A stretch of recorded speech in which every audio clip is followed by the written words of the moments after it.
Section 25, Mistake of Fact.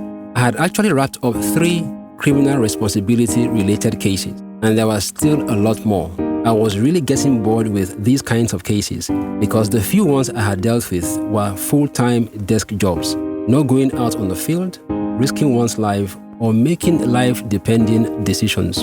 I needed some raw action. So, I went straight to Bologi Abdul's office. "Sketcho!" he hailed. "How are your legal cases going?" he asked me as he grabbed his sidearm and headed to the armory to book an AK-47. They were following a lead on some high-profile scammer that had successfully made away with close to R1 billion. From the information they had on him, he was not just the regular fraudster. He was also one of the major sponsors of a terrorist movement that had been running a kidnapping, killing, and drug trafficking ring in the southeastern part of Nigeria.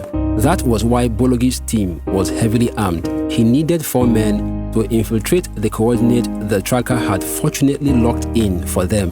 I completed the team since I insisted I wanted part of the action. We drove straight to Festac, where one of the soft targets was. The said target's name was Jimo, and he had made a series of contacts with the fraudster, whose nickname was Igwe Obodo, who had eluded the police for so long. For 5 months, Bologi and his men had been tracking him, but he went dark a couple of hours ago after he made a call to Jimo. I guess he noticed we were onto him and decided to go dark. This was the closest the team's tracker had ever gotten to him, as he spent most of his time in the southeast, which had somewhat become a war zone for uniformed men. So this was a golden opportunity to hit him and hit him hard. As we approached Festac, the signal on Jimo's phone's coordinate became stronger till it led us to an abandoned warehouse. We did not notify the nearest division of our presence, as there was no time to do that.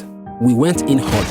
Jimo had 2 armed men, but we took them by surprise and got them arrested without firing a single bullet. The team's tracker quickly recovered his phone and checked the last call he had received, as well as his text messages. A particular text message caught the attention of the tracker. It was related to a fund transfer that the person on the other end had initiated. We were able to gather that the said transfer was pushed to a foreign account to a company that dealt in firearms. We also recovered 8 kilograms stash of cocaine. The tracker profiled the phone number that carried out the transfer. It was linked to a female bank staff called Abiola, a 32-year-old lady, married with 2 kids.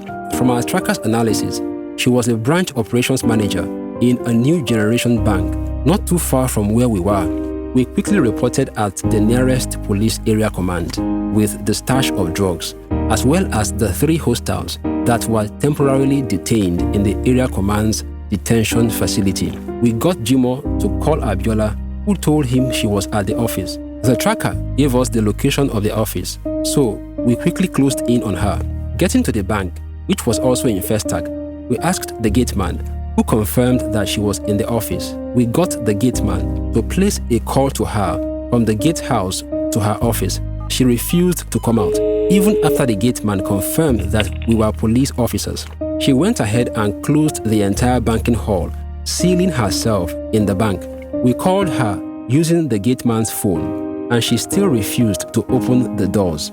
We knew she could see us on the CCTV as we stationed ourselves at strategic points. A couple of minutes later, a team of armed policemen drove into the bank's premises.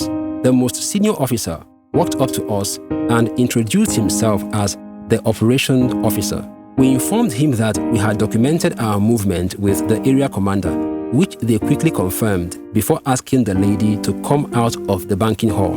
When she eventually did, she was asked to follow us, and as such, she was escorted to our vehicle. She insisted she didn't want to leave her vehicle behind, so Bologi called a nearby friend to help drive the female suspect's vehicle.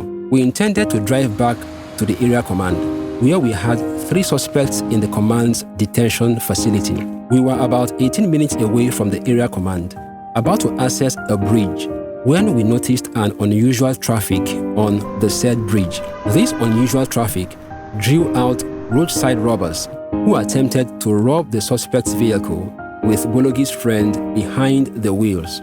We were inside the vehicle in front of the suspect's car, and as such, we were not aware of the robbery until the female suspect in our custody notified us. We stopped our vehicle and quickly jumped down, fully armed. We ran after the three robbers, focusing on the one that was armed with a locally made pistol, which he fired at us. A bullet grazed the side of a vehicle behind which we had taken cover.